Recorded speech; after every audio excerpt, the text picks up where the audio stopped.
All right, let's bring in Al Jazeera senior political analyst Marwan Bishara. Marwan, as we see there, the terrible atrocities continue in Gaza, don't they?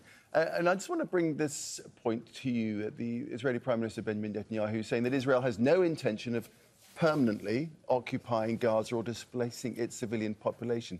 It's fighting Hamas terrorists, not the Palestinian population, and we're doing so in full compliance with international law. Saying this ahead of this ICJ case tomorrow that South Africa's brought, we'll talk about in a minute, but what do you make of that, first of all? I think the key word here is permanently. Israel will not permanently occupy the Gaza Strip.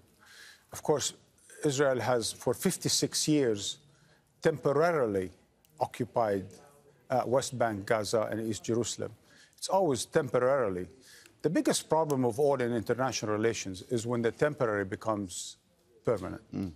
So while he's saying we're not going to do it temporarily, I think no one takes him seriously, because Israel has been occupying Palestinian lands for more than 56 years. I think there's a tone of desperation in the voice of Prime Minister Netanyahu, especially when it comes after Blinken had apparently some tense conversation with the Israelis.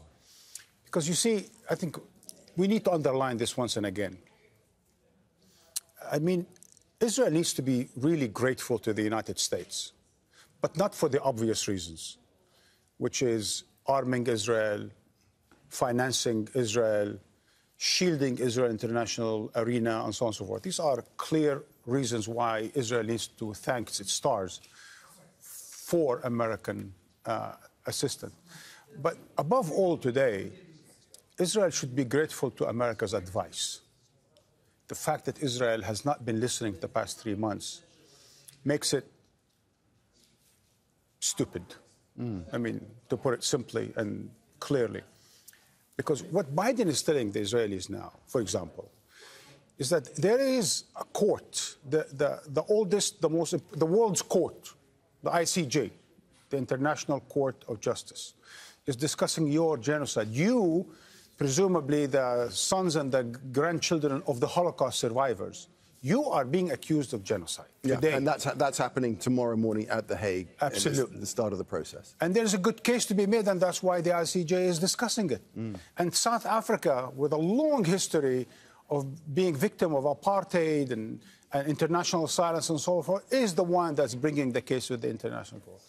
The fact that Israel would not even entertain for a good number of weeks now, months, humanitarian aid to the Palestinians, avoiding civilian casualties, so much so that the American president talks about Israel indiscriminate bombings of Gaza, which is a violation of international law and a war crime and so on and so forth. That's by the American president himself.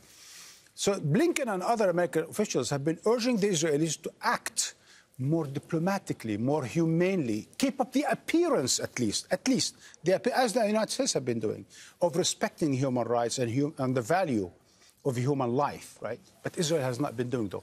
Until the last 48 hours, now Israel is talking about allowing humanitarian aid, allowing the United Nations to go up to Gaza, and finally, the Prime Minister of Israel saying, well, you know, we haven't really been killing, it's Hamas has been killing them. It's desperate. It's a bit too late, unfortunately, for Israel. We've got a minute or so left, Marwan.